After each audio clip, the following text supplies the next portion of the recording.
Yo. Yo. Did you pick up milk?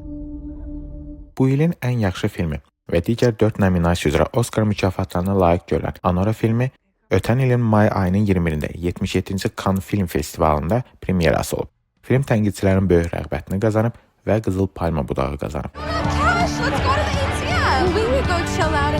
Anora 2024-cü ildə Sean Baker tərəfindən yazılmış, rejissorluq edilmiş, həmçinin prodüser və montaj işlərini də özünün yerinə yetirdiyi Amerika komediya dram filmidir.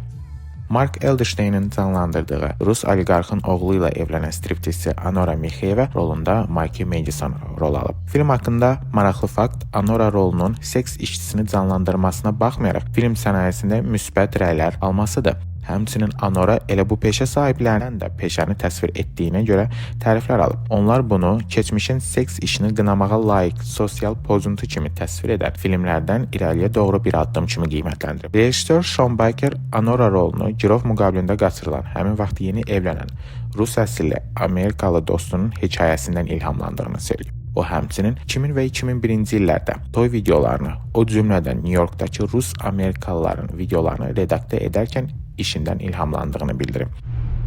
What the fuck is going on here? Anora filmi hal-hazırda 2024-cü ilin ən yaxşı 10 ekran işindən biri hesab olunur. 18 oktyabr 2024-cü ildə Neon şirkətinin tərəfdaşlığı ilə kinoteatr yayımına buraxılıb. Film 6 milyon dollarlıq büdcə ilə dünya üzrə 41 milyon dollar gəlir əldə edərək Baker'in ən çox gəlir gətirən filmi hesab olunur. Anora Film Nəzarət Şurası və Amerika Film İnstitutu tərəfindən 2024-cü ilin ən yaxşı 10 filmindən biri seçilir. Və nəhayət 97-ci Akademiya mükafatlarında film namizəd olduğu 6 nominasiyadan 5 aparıcı mükafat qazanır. Ən yaxşı film, ən yaxşı aktrisa, ən yaxşı orijinal ssenari, ən yaxşı film montajı və ən yaxşı rejissor.